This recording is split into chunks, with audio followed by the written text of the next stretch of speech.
They said she took her own life, but I saw the bruises on her neck. Suicide doesn't leave finger marks, does it? That was the night everything I believed in, God, justice, love, died with my mother. The sun had barely risen over the rusted rooftops of Ajegunle when the sound of hawkers filled the street. The smell of Akara oil drifted in through the window. Amora Okafor, 16, sat cross-legged on her narrow bed, watching her mother, Ngozi, button her faded blue cleaner's uniform. Amora, Mama, you said yesterday was your last night shift. Ngozi, yes, my baby. Chief said if I finish the week, he'll move me to reception. Amora, you trust him too much. Ngozi, sometimes, faith is all we have when money fails. Ngozi tucked a strand of hair under her scarf, kissed Amora's forehead, and left. That was the last time Amora saw her alive. Hours later, while washing plates, Amora heard frantic knocking. Her neighbor, Mama Esther, stood outside, face pale. Amora, come quick. They say your mama is at the hospital. Amora ran barefoot through the muddy streets. Rain began to fall, heavy and cold. She reached St. Andrew's Clinic, a small building near Boundary Market, and saw her mother lying still under a white sheet. A policeman stood nearby, scribbling on a pad. Officer 1, she was found in a hotel room at Lekki. Ocean Crest Hotel. Suicide, they say. Officer 2, Humph, Chief's hands must stay clean. The words hit her harder than the rain. Chief's hands must stay clean. She looked at her mother's neck. Purple bruises. Finger marks. Not rope. Not suicide. 3 days later, they buried Ngozi behind their small church. Only a handful of people came, mostly cleaners and neighbors. Amora stood beside the coffin, her fingers digging into the wet soil. The priest spoke about forgiveness and peace. But Amora's voice trembled as she whispered, "If justice won't find you, Mama, I will." That night, Amora couldn't sleep. She walked to the spot near the window where her mother used to pray. She found the small wooden cross Ngozi always held. As lightning flashed, she looked out at the rain-soaked streets and whispered, "You said faith keeps us alive, Mama. But faith failed you. Now, I trust something else, revenge." Her eyes hardened. At 16, innocence was gone. What replaced it was colder than anger. It was purpose. That was the night I buried my mother, and the girl I used to be.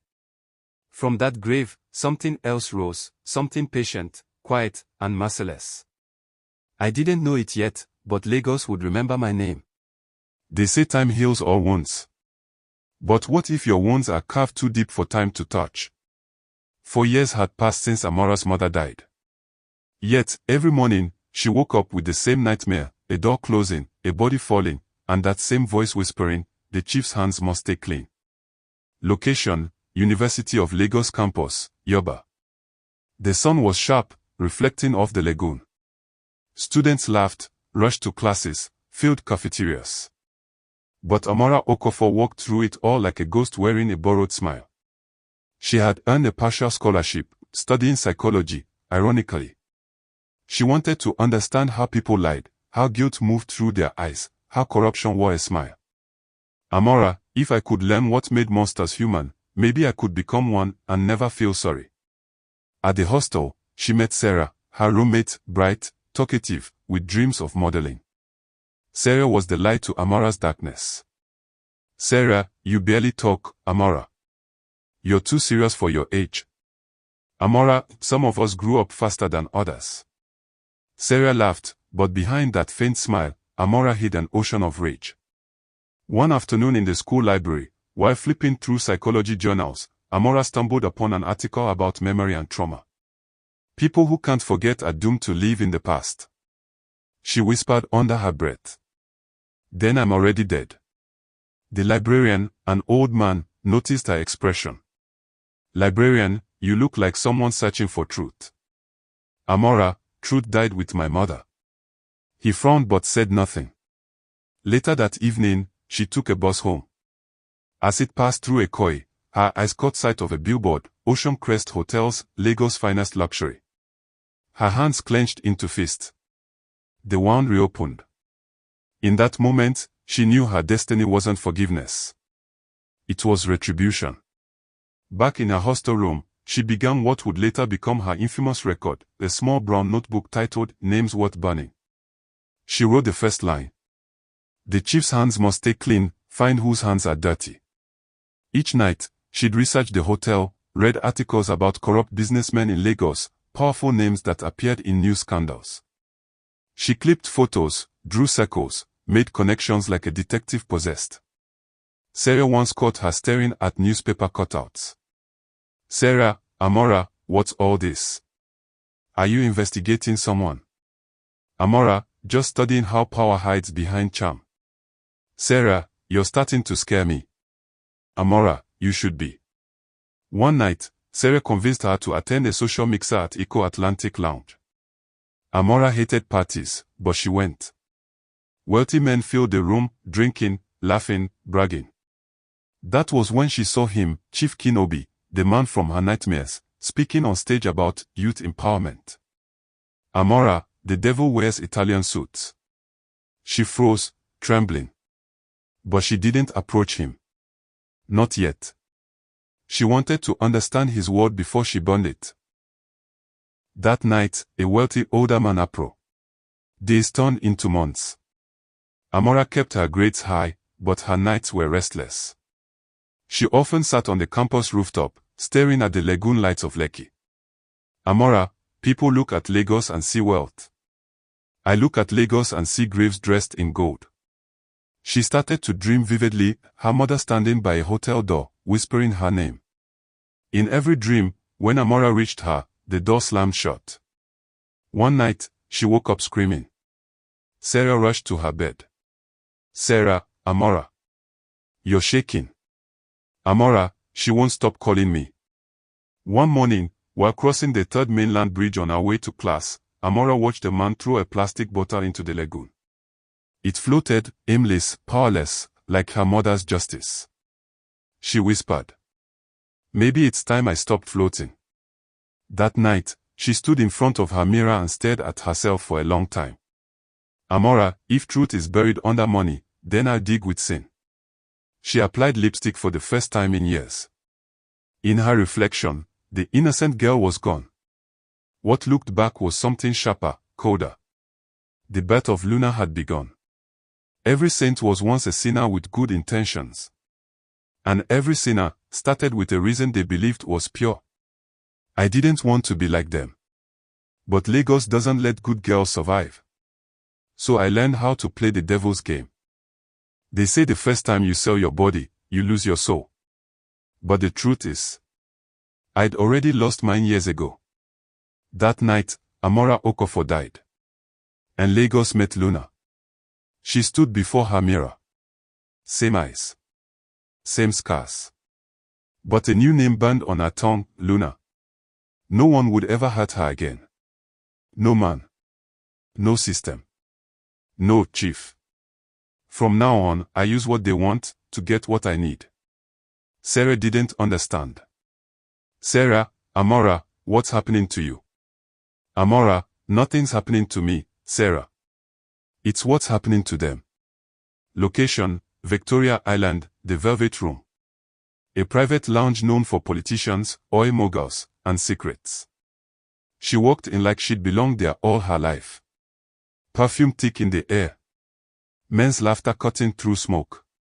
Every head turned. Not because she was beautiful, but because she was still. Calm. Dangerous. Unreadable. A man in Agboda approached. Man, you new here. Luna, first night. Man, you learn fast. Lagos men like mystery. Luna, then they'll love me. Her first client wasn't her target. He was practice. A banker. Married. He bragged about money, power, connections. She smiled. Listened. Recorded. Banker, my wife thinks I'm in Abuja. Luna, she's probably praying for your safety. Banker, you're dangerous. Luna, only to men who lie. Later that night, she sat by the window of her rented flat. She watched the city lights flicker like lies in the dark. Luna, each man's secret was a seed. And I was going to plant a forest. Weeks turned to months. The money came fast. But Amara didn't care about cash, only names. Every conversation, every whisper, every careless confession, she stored them all. She bought a burner phone. Created folders. Folder 1, Ocean Crest employees. Folder 2, politicians, known associates. Folder 3, the chief. In the mirror, her lipstick glistened blood red. Her voice dropped lower each time she practiced her alias. Luna, what do you desire most? Luna, tell me. I don't judge. She wasn't a girl anymore. She was an idea, temptation with a motive. Her fifth client, a senator, confessed his affair with the manager of Ocean Crest Hotel. The same place her mother died. Senator, those days were wild, Luna. That hotel, things happened there no one should talk about. Luna, what kind of things? Senator, let's just say, the chief cleans more than money. Her chest froze. The chief. That name again. Still haunting the city like a ghost with power. Luna, every road I took led back to him. Maybe Lagos was too small to hide his sins. She smiled for the senator's camera. But her eyes were elsewhere, already planning the next move. By the end of that month, Luna wasn't just another escort. She was a whisper. Men warned each other about her, that one looks like she knows your secrets. And she did. She had files, recordings, passwords. A digital empire of blackmail, all encrypted and hidden. The police buried my mother's truth. I'll make Lagos dig it back up, one man at a time. She returned home one night, drunk on power. Sarah sat waiting. Sarah, where do you go every night? Luna, to remind men what fear feels like. Sarah, you've changed, Amara. Luna, that's the point. Sarah didn't ask again. She just whispered. Be careful. Revenge doesn't end where you think it does. Luna looked at her reflection again. Behind her, the city of Lagos sparkled like diamonds or broken glass. I wasn't afraid of ending. I was afraid of stopping before justice was done. When people saw me, they saw beauty. But what they didn't see was the rage dressed in silk. Every secret I stole was one step closer to the truth. But I didn't know, the closer I got, the more I became like the men I hated. The first man on my list didn't even remember my mother's name. But I remembered his laugh, the one that echoed the night she died. He thought his sins were buried with her. He was wrong. Luna sat in front of her laptop. The screen glowed against her tired eyes. Names. Photos. Old newspaper headlines. She zoomed in on a man's face, Mr. Desmond Ekimwell, the former manager of Ocean Crest Hotel. The last person seen with her mother alive. Luna, Desmond. The man who sold my mother silence. He was now the CEO of a private security firm. Rich. Married. Untouchable. At least, that's what he thought. Luna, he liked women. Expensive ones. Perfect. Luna entered, wearing confidence like perfume. Her black dress shimmered like danger. Across the room, Desmond's eyes found her instantly. Predator met predator, only one knew the other was prey. Desmond, I haven't seen you here before. Luna, that's the point. Desmond, what's your name? Luna, Luna. Like the moon. I shine only when men fall asleep. He was hooked. They met again. And again. Each meeting, he revealed a little more, his arrogance, his greed, his fears. Desmond, you know, that hotel was my kingdom. People feared me there. Luna, why? Desmond, let's just say. I handled problems quickly. Luna, he didn't know I was his unfinished problem. A private dinner. Candlelight. Soft jazz. Desmond was drunk on power, and Luna's silence made him talk. Desmond, your eyes remind me of someone. She worked for me once. Pretty girl. Always praying. Luna, what happened to her? Desmond, she got in the way. Some things are better forgotten. Luna's face didn't move. But her hand trembled slightly. Hidden under the table, her recorder blinked red. Luna, he confessed. Not everything, but enough. His words were poison, but I needed the bottle full. Desmond trusted her now. He wanted to show off. He invited her to his mansion in Lekki Phase 1. Inside, luxury screamed on every wall. But Luna's eyes saw only weakness, cameras, servers, files.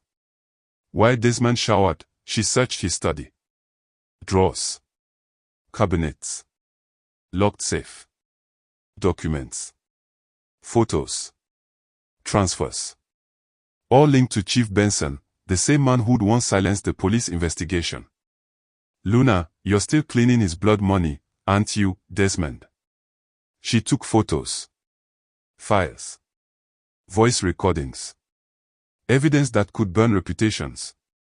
But she made one mistake, a small camera above the shelf blinked red. She didn't see it. Desmond, looking for something, Luna. She froze. He stood at the door, towel around his waist, pistol in hand. Desmond, you think I wouldn't notice a girl like you asking too many questions? Luna, I was just. Desmond, save it. You're not the first. But you'll be the last. Luna smiled faintly. Luna, then shoot. But remember, I already sent your confession to 3 places online. Desmond's face changed. From anger to fear. Luna, you taught me something tonight. Men like you don't fear God. You fear exposure. 2 days later, Desmond's face was on every blog headline. Former hotel manager linked to old murder case. Leaked audio shocks Lagos business elite. He fled the country before dawn. No one saw him again. Luna watched the news in silence. Sarah walked in. Sarah, you did it, didn't you? Luna, 1 down. Sarah, and how many left? Luna, too many. Revenge feels good the first time. Like a drug you swore you'd never touch. But it fades. And soon, you crave another dose. I thought I was punishing them. But deep down, I was becoming them. I thought my mother was buried 6 feet under. But the photograph said otherwise. If she was alive, then whose body did we mourning? Luna stared at the picture again and again. Her mother, Ruth Okofor. Same eyes. Same smile. Standing beside Chief Benson, both looking relaxed. The date on the back, June 14, 2017. But her mother died June 6. Luna, either time lied, or someone did. Sarah whispered behind her, voice trembling. Sarah, where did this come from? Luna, someone knows. Someone's been watching me. She flipped the photo again, a faint watermark at the corner. Crest Media Archives. 7. The same media house that covered her mother's accidental death. Luna, if the photo's real, then she never died that night. Luna called every contact she had, reporters, hotel staff, blackmail victims. One name kept surfacing, Nnamdi Okeke, a cameraman who used to work for Crest Media. He'd gone underground after leaking corruption footage years ago. Luna, Nnamdi.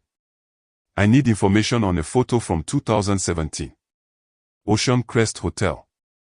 Nnamdi, that place. No one touches that story. Too many people disappeared. Luna, including my mother. Nnamdi, meet me tomorrow. Tafuwa Bewa Square. Noon. Come alone. Luna arrived at the old square, rain had stopped, but the air smelled like secrets. She wore a hoodie and dark glasses. Nnamdi appeared, older, jittery. Eyes darting everywhere. Nnamdi, you shouldn't have called me. Luna, I just want the truth. Nnamdi, truth gets people killed. He handed her a flash drive. Nnamdi, this was the original file. Never made it to broadcast. Luna, what's on it? Nnamdi, proof. Your mother didn't die in that fire. She was taken. Luna, taken where? Nnamdi, I don't know, but the chief wasn't alone. Luna ducked. When she looked up, Nnamdi was gone. Blood trailed into the crowd. The flash drive still in her hand. Luna, that was the day I realized this wasn't revenge anymore. It was survival. Back home, she inserted the drive. Static filled the screen, then a video played. A hallway. Ocean Crest Hotel. Date stamp, June 6, 2017. Her mother, alive, panicked, running. Behind her, 2 men in suits grabbed her. And one face turned toward the camera. Chief Benson. Luna froze. Tears filled her eyes, not from pain, but from truth. Luna, she wasn't a victim of fate. She was murdered for what she knew. At the end of the footage, another woman appeared briefly, whispering to the camera before static hit. Words barely audible. If you're seeing this, find me. Code name, The Dove. The Dove. A name that didn't exist in any file or report. Luna, whoever she was, she risked everything to record that. Luna scrolled through Desmond's old contacts again. One stood out. D. Okofor, same surname as her mother. A coincidence, or something bigger? Luna, could she be my aunt? Sarah entered the room quietly. Sarah, Luna, you haven't slept in 2 days. Luna, sleep is for the innocent. Sarah, and what about peace? Luna, peace died the day my mother did. Unknown number again. Same voice as before, modulated, calm, female. Voice, you found the photo. Good. Luna, who are you? Voice, someone who used to know Ruth Okofor. Luna, then tell me, is she alive? Voice, ask the chief's wife. Chief Benson's wife, Mrs. Addis Benson. Socialite. Philanthropist. Untouchable. Rumors once said she couldn't have children. But Luna remembered seeing a young girl in their compound during the charity gala, maybe 10 years old. Luna, if Addis couldn't have children, then whose child was that? Luna, my mother didn't die. She was forced to disappear. And the chief took something from her. Every truth I uncovered felt like poison. But I couldn't stop drinking. The woman in the photograph wasn't just my past. She was my next destination. They say the closer you are to your enemy, the safer you feel. But what if your enemy is the one feeding you breakfast? That was the day I walked into Chief Benson's mansion. Not as his victim, but as his new employee. Victoria Island. White walls. Polished chandeliers. The kind of wealth that smelled like guilt. Luna adjusted her scarf and bowed slightly as Mrs. Addis Benson entered the room. Addis, you're the new assistant. Luna, yes, ma'am. Miss Amara. Addis looked poised, elegant, almost angelic. But Luna's instinct screamed, this woman was hiding something. Addis treated Luna like a friend, not a servant. Offered her tea. Complimented her hair. Addis, you remind me of someone I used to know. She had your eyes, your fire. Luna smiled politely, heart racing.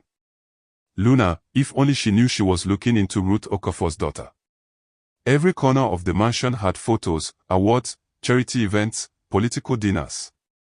But one caught her attention, Addis holding a baby girl, Chief Benson beside her. Luna, that child, she's too young to be adopted that early. At midnight, Luna sneaked into the study. She'd memorized the house routine, guards change every 2 hours. She opened a locked drawer with a pin. Inside, hospital documents. Mother's name. Baby's birth certificate. Mother, Ruth Okofor. Father, Chief Emmanuel Benson. Child, Naomi Benson. Luna, my mother didn't just work for him. She had his child. Luna, that means. Naomi is my sister. Adi's voice cut through the dark. Adis, you shouldn't be here, Amora. Or should I say? Luna. Luna, you knew. Adis, from the moment you walked in. You have your mother's eyes. Adis sat down, sighing. For the first time, she looked tired. Human. Adis, I didn't kill Ruth. But I didn't save her either. Adis, Ruth and my husband were having an affair. She found out he was trafficking underage girls through his company's charity front. Luna, the same girls I avenged. Adis, yes. She tried to expose him. He set her up, made it look like an accident. But before the fire, she came to me. Pregnant. Begging me to protect her baby. Adis, I did what I could. I took the child. Registered her as mine. Naomi has no idea.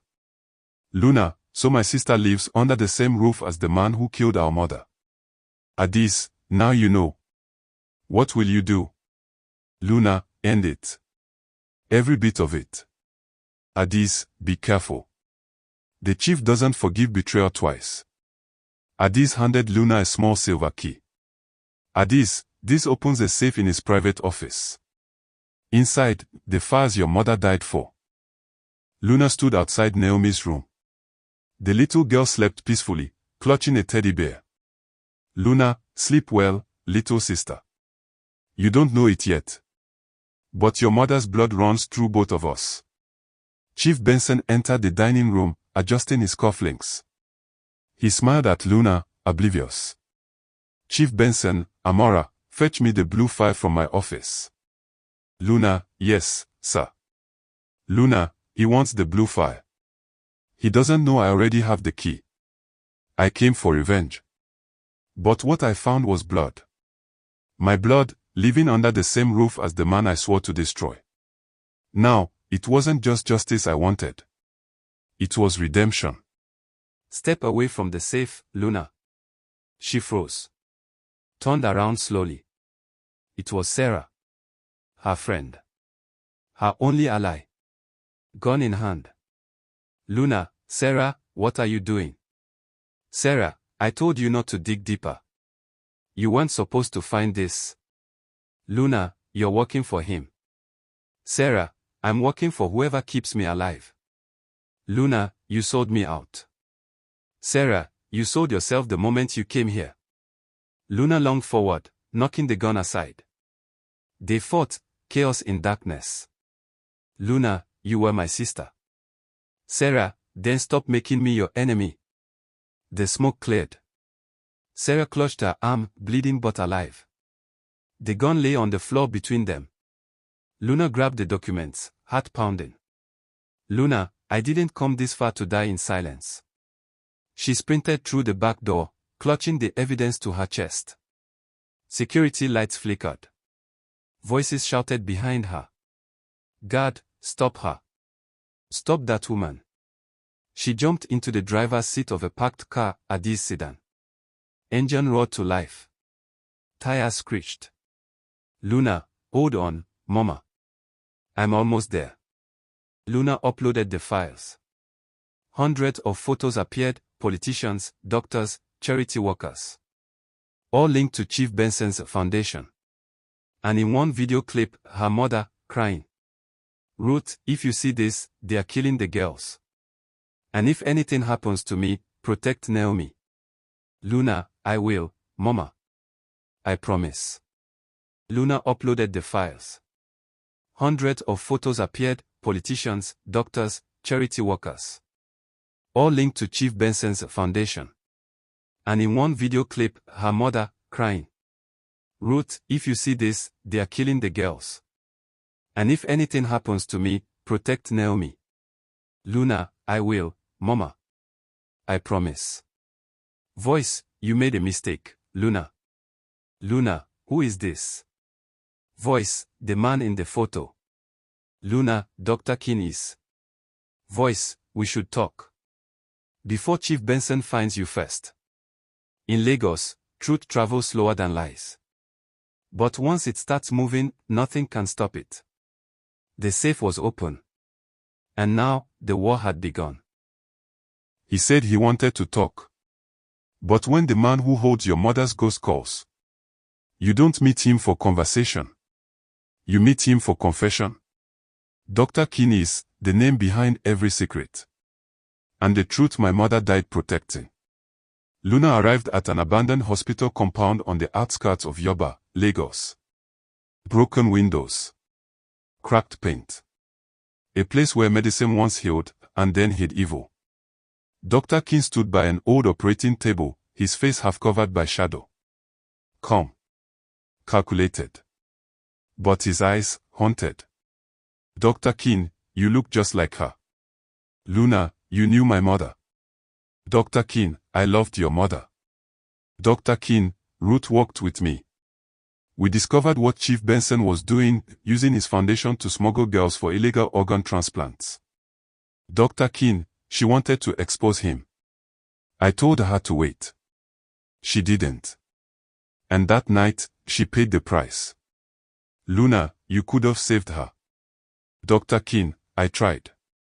But the chief had men everywhere.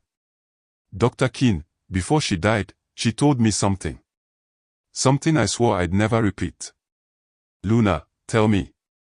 Dr. King, Ruth didn't just have one child. Luna, what do you mean? Dr. King, Naomi wasn't her first. You were. Dr. King, but you're not Chief Benson's daughter. Luna, then who? Dr. King, me. Luna, you're lying. Dr. King, I wish I was. Ruth and I were together before she worked for the chief. When she got pregnant with you, he found out. And used it to control her. Dr. King, he threatened to kill me. That's when your mother joined his foundation, to keep you safe. Luna, my whole life was a revenge story. And now I didn't even know who I was revenging for. Luna, you let me grow up thinking my mother was a victim. But you were the reason she died. Dr. King, no, Luna, we both were. Dr. King looked toward the hallway, tense. Dr. King, they found us. Luna and Dr. King dug behind surgical tables. Bullets ripped through the old walls. Luna, who are they? Dr. King, the chief's men. They were watching my phone. Dr. King handed her a small hard drive. Dr. King, this is the real evidence. The one your mother recorded before she died. Keep it safe. Luna, no. Dr. King fell against the table, blood pooling under his hand. Dr. King, tell her, tell Naomi. Her mother didn't die for nothing. Luna burst out into the night, clutching the hard drive. Her tears mixed with rain, or maybe with the truth itself. Luna, I came for revenge. But I left with blood on my hands. She looked back once, the hospital burning behind her. Luna, goodbye, father. Luna uploaded the final file from the drive. Her mother's last words appeared on screen. Ruth, video, if you're watching this, I didn't survive. Don't fight them for me, Luna. Fight for every girl they silenced. Luna, I will, Mama. Even if it kills me. The truth didn't set me free. It buried me deeper. But now I knew why I was alive. Not for revenge. But for justice. When you spend years chasing revenge, you forget what peace sounds like. But peace doesn't come to women like me. Only choices. And consequences. 3 days after the hospital, Luna sat in a cheap hotel room. Laptop open. Naomi asleep beside her, safe for now. On the screen, the hard drive's final folder. A video file named confession_final.mp4. Ruth, if this reaches you, I'm gone. And if it's Luna watching, forgive me. Ruth, Chief Benson killed me because I knew too much. But he's not alone. There's a network, doctors, politicians, foreign investors. He's their gatekeeper. Gatekeeper. Luna uploads the video to an anonymous channel. Scheduled to post in 3 hours. Enough time for one last visit. Luna, I used to dream of love. Then I dreamed of revenge. But today, I just want silence. Luna, he built his empire on our pain. I'll end it with his confession. Chief Benson sits alone in his marble hall, sipping whiskey. Old. Calm. Unbothered. Until he sees her. Chief Benson, you look just like her.